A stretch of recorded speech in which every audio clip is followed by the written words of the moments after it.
नमस्कार दोस्तों, welcome back to our YouTube channel. मेरा नाम है ज्योति और जैसा कि आप जानते हैं कि मैं आपको इस यूट्यूब चैनल पर विद्या ज्ञान स्कूल के एंट्रेंस एग्जामिनेशन की प्रिपरेशन करा रही हूँ। तो दोस्तों, आज मैं आपके साथ लेके आई हूँ रीजनिंग की क्लास। तो शुरू करते हैं। Let's move to our slide. तो ये है आज का आपका रीजनिंग का टॉपिक, वो है व्यवस्थित क्रम, यानी कि ऑर्डर और रैंकिंग। ऑर्डर और रैंकिंग क्या होता है कि मान लो कि आप किसी रो में बैठे हो, तो आपका राइट साइड से ऑर्डर पूछ लिया। ऑर्डर यानी कि आपका प्लेस कौन सा है, आप कौन से नंबर पर हो, ठीक है, कौन से नंबर पर बैठे हो, या आप रो में खड़े हो, किसी रो में खड़े हो, तो आपसे पूछ लिया कि यानी कि असेंडिंग में, यानी कि स्टार्टिंग से, या फिर डिसेंडिंग में भी पूछ सकते हैं आपसे, ठीक है। ये तो मैथमेटिकल वर्ड हो गए। आपसे ये भी पूछ सकते हैं दाएं से, बाएं से, राइट से, लेफ्ट से, नीचे से, ऊपर से। कैसे पूछेंगे वो आपसे कि ऊपर से, रो में ऊपर से पूछ सकते हैं, ठीक है, नीचे से, या फिर कुछ लोग बैठे हैं तो दाएं बाएं, ऐसे क्वेश्चन पूछ लिए जाते हैं। या फिर आपसे ये पूछ लिया जाता है कि आप एक रो में नॉर्थ की तरफ फेस करके बैठे हो, नॉर्थ की तरफ हो सकता है, कभी आप ईस्ट की तरफ फेस करके बैठे हो, ये पूछ सकते हैं। कभी आपसे पूछ सकते हैं कि आपका वेस्ट की तरफ फेस है। तो मुझे एक बात बताओ कि जब आप ईस्ट की तरफ फेस करके बैठेंगे, तो आपका राइट और लेफ्ट किधर होगा, ये मैं आपको बता देती हूँ। अगर आपको ये चीजें डायरेक्शन नहीं समझ में आया तो डायरेक्शन जाके पढ़िए, मैं करा चुकी हूँ, ठीक है। जब आप ईस्ट की तरफ फेस करके बैठेंगे, ठीक है, और आपकी बैक वेस्ट की तरफ होगी, तो नीचे होगा आपका राइट, यानी कि साउथ की तरफ आपका राइट होगा और नॉर्थ की तरफ आपका लेफ्ट होगा। वैसे ही अगर नॉर्थ में बैठे हैं आप, तो ईस्ट की तरफ आपका राइट होगा, वेस्ट की तरफ आपका लेफ्ट होगा। बिल्कुल वाइस वर्सा हो जाएगा। जैसे कि आप अगर साउथ की तरफ फेस करके बैठे हैं तो इधर आपका राइट होगा और इधर आपका लेफ्ट होगा, ठीक है। अगर आप वेस्ट की तरफ फेस करके बैठे हैं तो सिंपल, इधर आपका राइट होगा और इधर आपका लेफ्ट होगा। क्लियर? यहां तक क्लियर है? तो ये आपसे पूछा जा सकता है। तो आज ना हम ज्यादा से ज्यादा क्वेश्चन सॉल्व करने वाले हैं। मैं क्वेश्चंस लेके आई हूँ, ठीक है। डायरेक्शन जिसने भी नहीं पढ़ा है वो मैं पढ़ा चुकी हूँ, मेरी पुरानी क्लास देख लेना, वरना अभी मैं दोबारा से डायरेक्शन कराऊंगी नेक्स्ट क्लास में, ठीक है। आगे चलते हैं। अरे सॉरी, वो कि ना डिस्टेंस नहीं हो पाया उसमें क्वेश्चंस में, बट मैं आपको अच्छे से पढ़ाऊंगी। क्वेश्चन नंबर 1, 5 लड़के ए बी सी डी तथा ई एक पंक्ति में बैठे हुए हैं, ठीक है। मान लो मैंने क्या बोला कि 5 लड़के बैठे हुए हैं, एक पंक्ति में बैठे हैं, 1 2 3 4 5। देखो 5 लड़के बैठे हैं, मैंने 5 डॉट बना लिए, ठीक है। Let's take another colour. A B C D पंक्ति में बैठे हुए हैं। ए, अब एक बात बताओ, मैंने ये सोच लिया, मुझे नहीं पता ना, मैंने ये सोचा कि इन्होंने मुझे नहीं बताया कि ये कौन से तरफ फेस करके बैठे हैं। कोई दिक्कत नहीं, मैंने सोच लिया कि ये नॉर्थ की तरफ फेस करके बैठे हैं। ये मैं खुद से मान के चल रही हूँ। क्या मान के चल रही हूँ खुद से? कि ये नॉर्थ की तरफ फेस करके बैठे हैं। तो इधर इनका राइट होगा और इधर इनका लेफ्ट होगा, ठीक है। राइट को हिंदी में बोलते हैं दाएं, दाएं दाई, ठीक है, दाएं, और इसमें बोलते हैं बाएं बाएं। कोई दिक्कत है यहाँ तक? लेफ्ट को बाएं बोलते हैं और राइट को दाएं बोलते हैं, यहाँ तक कोई परेशानी? अब इसने पूछा ए डी के बाईं ओर बैठा है, ठीक है। मैंने कहा ए जो है वो डी के बाईं ओर बैठा है। अगर मैं डी को यहाँ बैठाऊं तो डी के बाईं ओर ए बैठा है। तो एक बात बताओ, डी यहाँ बैठा हो तो ये यहाँ बैठ जाएगा, डी यहाँ बैठा हो तो ये यहाँ बैठ जाएगा, डी यहाँ बैठा हो तो ये यहाँ बैठ जाएगा। डी कौन सी जगह नहीं बैठ सकता? डी जो है इधर सबसे दाएं, यानी कि लेफ्ट में इधर नहीं बैठ सकता, यानी कि डी यहाँ ना छोड़ के डी कहीं भी बैठ सकता है, यहाँ पे डी नहीं बैठ सकता। तो मुझे अभी कोई क्लू नहीं बना बी की ए डी के बाईं ओर और बी की दाईं ओर है। अरे रे, क्या बात कर दी, क्या बात कर दी इसने कि जो ए है ना, वो ए जो है वो डी के बाईं ओर, यानी कि डी ऐसे है।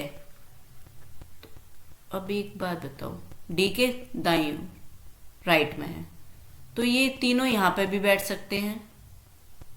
यहाँ पे ए यहाँ भी बैठ सकता है, यहाँ बी बैठ सकता है, और डी यहाँ नहीं बैठ सकता। बस इतना पता है। अभी भी मुझे कोई क्लू नहीं मिला इन चीजों से। नहीं मिला ना? नहीं मिला। चलो आगे बढ़ते हैं, मुझे नेक्स्ट क्लू पढ़ते हैं। ई बी की बाईं ओर है। अच्छा, यानी बी की बाईं ओर ई बी है और दाईं ओर ए है। इसका मतलब है कि बी और डी के बीच में ए है और ई और ए के बीच में बी है। जी बिल्कुल, ई बी की बाईं ओर है, यानी कि लेफ्ट साइड, परंतु सी के दाईं ओर है। सी के दाईं ओर है। अब क्या तुम्हें समझ में आ गई? सी यहाँ बैठा है, ई यहाँ बैठा है, बी यहाँ बैठा है और ए यहाँ बैठा है और डी यहाँ बैठा है। क्लियर है? दोनों छोरों पर कौन बैठे हैं? दोनों छोरों पर कौन बैठा है? सी और डी। क्लियर है यहां से ये बात? तो कौन सा ऑप्शन सही हो जाएगा आपका? ऑप्शन डी, सी और डी। ऑप्शन डी आपका करेक्ट हो जाएगा। ठीक है, ऑप्शन डी यहां पर आपका करेक्ट हो जाएगा। क्लियर है? क्वेश्चन समझ में आया होगा अच्छे से। आगे चलते हैं। मनीष का क्रम कक्षा में ऊपर से 21वां और नीचे से 30वां है। कुल कितने छात्र हैं? कुल कितने छात्र हैं? अच्छा, उसने बोला, देखो मैं इस क्वेश्चन को यहां सॉल्व करती हूँ, यही कर लेते हैं नीचे ही, कि ऊपर से यानी कि 1 से चले, और वो कौन सी जगह पे है? 21 नंबर पे कौन बैठा है? मनीष, ऊपर से। ठीक है, यानी कि ऊपर कितने बच्चे और हैं मनीष से? 20 बच्चे। और नीचे से जब चलेंगे तो जो मनीष है वो 30th प्लेस पर है, 30वां। यानी कि नीचे कितने बच्चे हैं? 29 नीचे है और 20 ऊपर है और 1 मनीष है। ठीक है, अरे 30 नंबर पे मनीष है, तो मनीष तो 30वां है और इधर से 21वां है, तो दोनों जगह 2 नंबर पे काउंट हो रहा है कौन? वो मनीष ही अकेला। तो 20 बच्चे तो ऊपर से हैं और 29 बच्चे नीचे से हैं और 1 कौन है? मनीष। तो कितने बच्चे हो गए? टोटल बच्चे कितने हो गए कक्षा में? 50। कितने छात्र हो गए? 50। ये समझ में आए? ये आपको मैं करा चुकी हूं, जरा जो मैंने डिटेल में कराया था वहां पर जाना है, एक बार क्लास को देखना, फिर आप अच्छे से क्वेश्चन समझ पाएंगे। ठीक है, अरे मनीष जो बैठा था, जब आप काउंट करते हो, मान लो आप 5वें नंबर पर बैठे हो आगे से, तो यानी कि 4 बच्चे आपके आगे हैं। नीचे से आप 6वें स्थान पर बैठे हो।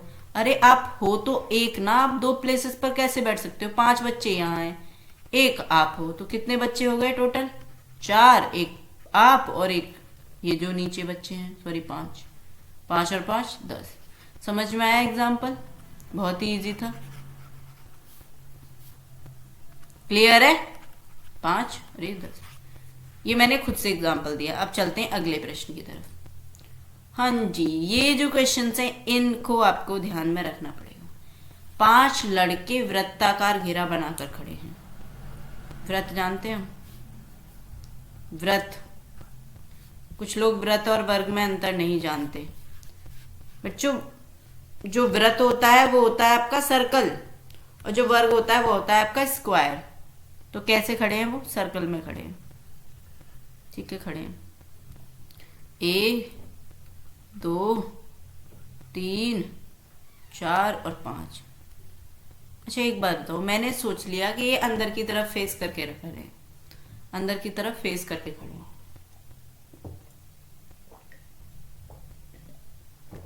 क्लियर है? तो इनका इधर राइट होगा और इधर लेफ्ट होगा। यहाँ इसका राइट होगा, यहाँ इसका लेफ्ट होगा, यहाँ इसका राइट होगा, इसका लेफ्ट होगा, इसका लेफ्ट होगा, इसका राइट होगा, इसका लेफ्ट होगा, इसका राइट होगा। ठीक है, कोई दिक्कत नहीं? कोई दिक्कत नहीं है। अब मैं कलर चेंज कर लेती हूँ। हाँ जी, राजेश महेश और सुरेश के बीच में है, ठीक है। एक बात बताओ, राजेश, मैंने ये पहले हटा देती हूँ लेफ्ट राइट, वो तो मुझे समझ में आ गई, ठीक है, कोई दिक्कत नहीं है। मैंने क्या किया, मैंने, क्योंकि यहाँ पे तो कोई अंतिम छोर तो है नहीं, तो मैंने क्या किया कि राजेश जो है महेश और सुरेश के बीच में है।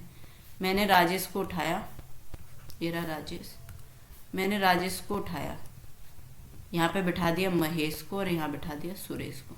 कोई दिक्कत है? कोई भी दिक्कत नहीं है, बिल्कुल। उल्टा भी हो सकता था, सुरेश इधर हो सकता था, महेश ही हो सकता था, बिल्कुल कोई दिक्कत नहीं है। अच्छा एक बात तो, मैंने भी आपको लेफ्ट राइट बताई, राजेश का राइट किधर है? अब बताओ राजेश का राइट किधर है? अंदर की तरफ फेस करके खड़े हैं, तो जब ये अंदर की तरफ फेस करके खड़े हैं तो इसका ये इधर क्या होगा? दायां, और इधर बायां, महेश का दायां इधर। अब इसने क्या बोला है कि आलोक रजत के बाईं ओर है, बाईं ओर है, महेश आलोक के बाईं ओर है, महेश जो है वो आलोक के बाईं ओर है। मैंने क्या बोला था? अंदर की तरफ मुंह करके खड़े। तो यहाँ पे अगर मैं यहाँ पे रजत को बैठा देती हूँ, रजत इधर बैठा है, तो रजत का दायां, लेकिन आलोक तो रजत के, तो रजत को मैं यहाँ पे बिठा देती हूँ, ठीक है, रजत को इधर बिठा दिया, तो यहाँ कौन बैठेगा जी? यहाँ कौन बैठेगा हमारा? यहाँ आलोक बैठ जाएगा, ठीक है, यहाँ आलोक है। अब उसने क्या कंडीशन पूछी आपसे? कंडीशन बोली उसने कि महेश आलोक के बाईं ओर है। महेश आलोक के कौन सी ओर है? बाईं ओर। देखो इसका आलोक का राइट हैंड किधर आएगा? इधर आएगा। लेफ्ट किधर जाएगा? इधर, महेश की साइड। इधर क्या हो जाएगा इसका? समझ में आया? इधर क्या हो जाएगा? बाईं ओर हो जाएगा महेश रजत के। अब उसने क्या पूछा है? राजेश के ठीक दाईं ओर कौन है? तो राजेश के ठीक दाईं ओर कौन है? महेश। ओह, महेश दो जगह दे रखा, लेकिन कोई बात नहीं, आलोक के ठीक दाईं ओर महेश है, ठीक है, क्लियर है। अगर ये ऐसे देते ना कि अंदर की तरफ मुंह करके खड़े हैं, बाहर की तरफ मुंह करके खड़े हैं, तो बहुत ज्यादा क्लियर आता आपको समझ में, ठीक है। नेक्स्ट क्वेश्चन की तरफ चलते हैं। अगला क्वेश्चन, जयेश रमेश से लंबा है तथा रमेश नंदू से छोटा है। यानी कि जयेश रमेश से लंबा है। कौन लंबा है? जयेश। किससे लंबा है? रमेश से, ठीक है। जयेश रमेश से लंबा है तथा रमेश नंदू से छोटा है। अच्छा एक बात तो, रमेश किससे छोटा हुआ? नंदू से। नंदू से छोटा कौन है? रमेश। तो हो सकता है कि, एक मिनट, जयेश लंबा है रमेश से, ठीक है, तथा रमेश नंदू से छोटा है। यहाँ पे नंदू बीच में आ सकता है, बिल्कुल आ सकता है। सतीश विनोद से लंबा है लेकिन रमेश से छोटा है, यानी कि सतीश जो है वो विनोद से तो लंबा है, रमेश से छोटा है सतीश। तो किससे लंबा है सतीश? विनोद से। नंदू जयेश से छोटा है, नंदू जयेश से छोटा है, तो नंदू सेकंड पे आएगा, फिर रमेश आएगा। तो सबसे लंबा कौन है? सबसे लंबा है जयेश। जयेश सबसे लंबा है। ऑप्शन सी क्या हो जाएगा आपका? करेक्ट। बहुत इजी सा क्वेश्चन था, 2 सेकंड में क्वेश्चन हो गया। आगे चलते हैं, अगला क्वेश्चन आपका सॉल्व करते हैं। यहाँ तक कोई दिक्कत, कोई परेशानी? क्लियर? आगे चलते हैं जी। आपका क्वेश्चन नंबर 5, ABCD तथा E 5 नदियां हैं। हाँ जी, 5 नदियां हैं। A B से छोटी है, B बड़ी है E से, ठीक है, किंतु E से बड़ी है। ओहो हो, A B से छोटी है और E से बड़ी है, ठीक है। ये नंबर 1 पर आ गई, ये 2 पर आ गई, ये 3 पर आ गई अभी तक, ठीक है। C सबसे बड़ी नदी है। ओहो हो, यानी कि C इन सबसे भी बड़ी है, C फर्स्ट पर आ गई। तथा D B से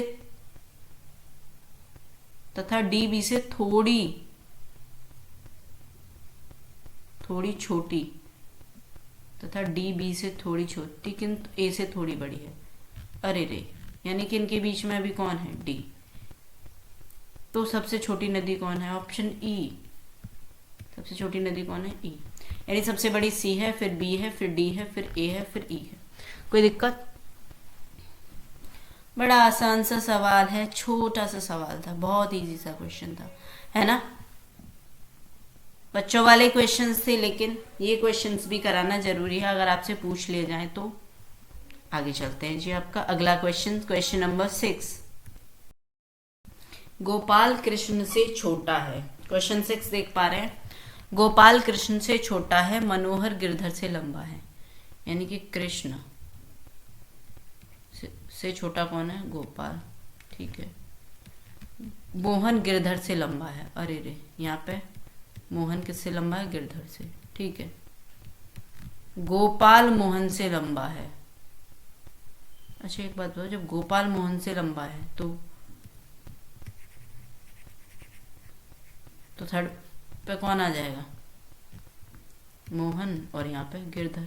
मोहन और गिरधर। ठीक है। कृष्ण मुरली से छोटा है। कृष्ण मुरली से छोटा है। सबसे लंबा सबसे छोटा क्रम में कौन सा है? सबसे लंबा कौन हो गया आपका? मुरली। सबसे छोटा कौन सा हो गया? गिरधर। मुरली सबसे लंबा, मुरली। मुरली और गिरधर। अच्छा ये ऑप्शन क्यों नहीं हो सकता गिरधर मुरली? क्योंकि पहले उसने लंबा पूछा है, और लंबा कौन है? मुरली। और छोटा कौन है? गिरधर। यहाँ पे क्या दे रखा है? पहले छोटा दे रखा है, फिर लंबा दे रखा है। ठीक है, इसलिए ऑप्शन सी करेक्ट होगा, ना कि बी।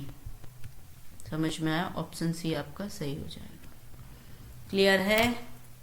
समझ में आया कि नहीं? आगे बढ़े। 7th question. हाँ जी, देखिए 5 फ्लैट ए बी सी तथा डी इस प्रकार हैं। ए के ऊपर ई, ए के ऊपर ई, ए यहाँ है, इसके ऊपर ई है। ठीक है। बी के नीचे सी, बी के नीचे सी, ए के नीचे बी, ए के नीचे बी, बी के नीचे सी। ठीक है, यहाँ तक कोई दिक्कत नहीं, इसको हटा देते हैं। हाँ जी,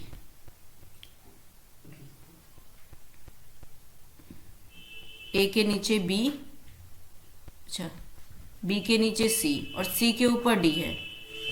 सी के नेक्स्ट क्वेश्चन। किसी मेज पर 5 विषयों की पुस्तकें निम्न प्रकार रखी हैं। अर्थशास्त्र की, गणित के ऊपर। ओके, यहाँ पे हम अर्थशास्त्र की रख लेते हैं। अर्थशास्त्र, गणित, गणित के ऊपर रखिए अर्थशास्त्र की। एक मिनट, ये थोड़ा सा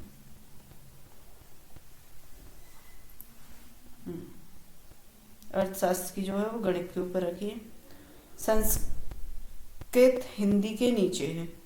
अच्छा, हिंदी के ऊपर गणित है। अच्छा, हिंदी के ऊपर गणित है तो हिंदी गणित के नीचे रहेगी, और हिंदी के नीचे किसकी रखी है? संस्कृत की रखी है।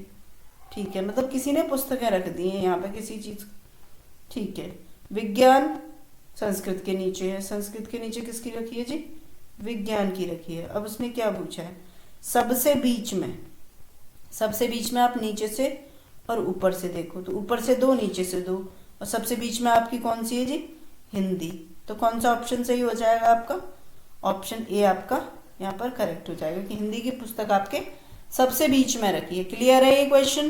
बढ़ते हैं अगले क्वेश्चन की तरफ। एक पंक्ति में राहुल का क्रमांक दोनों ओर से 8 है, यानी कि ऊपर से भी 8 है और नीचे से भी 8 है। एक बात बताओ, ऊपर 7 बच्चे होंगे और नीचे भी 7 बच्चे होंगे, बिल्कुल, और एक ये राहुल होगा, तो 8, कितने बच्चे ऊपर? 7 बच्चे, और नीचे 7 बच्चे, 7 और 7 और 1, 7 और 7 14 और 1 15।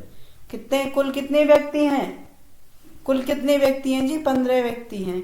अब मैं आपसे ऐसे करती, 8 + 8 - 1, तो आप क्या होते? कंफ्यूज होते। इससे तो बढ़िया मैंने आपको ये सिंपल सा तरीका बता दिया। क्या सिंपल सा तरीका बताया मैंने आपको? कि भाई देखो, ऊपर 7 है, नीचे 7 है, और एक राहुल भी है, तो 7 और 7 14 और 1 15। क्लियर है? तो 15 व्यक्ति हैं। यहाँ तक क्लियर थी आपको बात? बहुत आसान सा सवाल है। आगे बढ़ते हैं आपके क्वेश्चन। हाँ जी, तो आगे आपका क्वेश्चन क्या है? एक पंक्ति में मोहन दाएं से, अब मैंने दे लो, मैंने कहा इधर राइट था, मैंने कहा अरे लिखा क्यों नहीं जा रहा, वाइट कलर ले रखा, सॉरी, इधर राइट है यानी कि दायां है। ठीक है, राइट से 15th पर है। ठीक है, 15वें स्थान पर है, कौन है ये? मोहन। मोहन बैठे इधर से 15वें, बाएं से 16वें, इधर से यानी कि लेफ्ट से 16वें स्थान पर है। अच्छा एक बताओ, इधर 14 व्यक्ति होंगे और इधर 15 व्यक्ति होंगे। हाँ जी, और एक मोहन बचे अभी, तो 14 इधर, 15 इधर और एक अकेले मोहन। अच्छा अच्छा, अरे सुनो सुनो, तो कितने व्यक्ति हो गए आपके पास? 30 व्यक्ति। अब उसने पूछा है तो कितने व्यक्ति और शामिल किए जाएं कि 50 हो जाए। एक बात बताओ, 30 व्यक्ति तो आपके पास हैं, आपको कितने और शामिल करने चाहिए कि 50 हो जाए? भाई 30 में आप 20 और ऐड कर लीजिए, आपके 50 हो जाएंगे। ये क्वेश्चन थोड़ा सा आपको खेल गया आपके साथ। उसने ये नहीं पूछा कि कुल कितने व्यक्ति है, कुल तो 30 व्यक्ति थे। उसने बोला है कि कितने व्यक्ति और शामिल किए जाएं कि कुल व्यक्ति 50 हो जाए। तो आप 20 व्यक्ति को और शामिल कर लीजिए ना, तो ऑप्शन बी आपका यहाँ पर क्या हो जाएगा जी? करेक्ट हो जाएगा। कोई प्रॉब्लम है आपको यहाँ पर? कोई परेशानी? ठीक है, आगे चलते हैं। अगला क्वेश्चन, क्वेश्चन बहुत अच्छा है, पढ़िएगा पहले तो क्वेश्चन पढ़िए। ये आज हम लास्ट क्वेश्चन करेंगे क्योंकि बाकी के क्वेश्चन हम कल सॉल्व करने वाले हैं। यहाँ पर ही जगह कर लेती हूँ मैं, ठीक है? 1 मिनट, हाँ 1 मिनट दो। हाँ जी, यहाँ पर ही सॉल्व करेंगे इस क्वेश्चन को। बहुत अच्छा सा क्वेश्चन है कि रेलवे आरक्षण की सूची में 2 लोग हैं, श्याम श्याम। श्याम का स्थान ऊपर से 30वां है, ऊपर से 30th, ठीक है 30वां। मोहन का स्थान नीचे से 30वां है। मोहन का स्थान 30वां है, किधर से? नीचे से, ठीक है। यदि दोनों की स्थिति बदल जी जाए तो मोहन की स्थिति नीचे से 41वीं हो जाएगी। एक बात बताओ, जो ऊपर से 30वां था, अगर मोहन यहाँ पर रख दिया जाए, वो तो ऊपर से 30वां था ना, मोहन यहां से रख दिया जाए तो मोहन अब नीचे से 40वां हो गया, सॉरी 41वां। और पहले ऊपर से कौन सा था? 30वां। श्याम की जगह पे ही तो आ गया मोहन। यहाँ पे आपको ये समझना है कि सिर्फ नाम चेंज हुए हैं, जगह तो वही है। तो मोहन अब श्याम की जगह पे आ गया। तो अगर वो ऊपर से देखें तो मोहन अब श्याम की जगह पे ऊपर से कौन सा है जी? आपका मोहन जो श्याम की जगह पे है, मोहन जो श्याम की जगह पर है वो ऊपर से 30वां है, ऊपर से 30वां है और नीचे से 41वां है, 41वां, सॉरी, अरे 41वां। अब 40 बच्चे नीचे होंगे, 29 बच्चे ऊपर होंगे और एक मोहन, तो 40 + 29 + 1 कितने बच्चे हो गए आरक्षण सूची में? 70। अब उसने पूछा है दोनों के बीच, अरे 70 बच्चे थे आरक्षण सूची में, दोनों के बीच तो कुल बच्चे हो गए 70 आरक्षण सूची में जो बच्चे हैं। अब उसने पूछा दोनों के बीच कितने बच्चे हो गए। अच्छा एक बात बताओ, ऊपर 29, इनके बीच में नीचे 29, 30वें ये दोनों, 70 बच्चे थे, 30 और 30 60, 60 कितने बच्चे होंगे इनके बीच में? 10 बच्चे। तो ऑप्शन ए क्या हो जाएगा आपका? करेक्ट हो जाएगा। क्लियर है? तो ये था आज का आपका क्वेश्चन 10। तो शून्य दिख रहा है क्योंकि, तो ये थी हमारी आज की क्लास। हमारी वीडियोस को लाइक कीजिए, चैनल को सब्सक्राइब कीजिए। मिलते हैं अगली क्लास में, तब तक के लिए जय हिंद, जय भारत।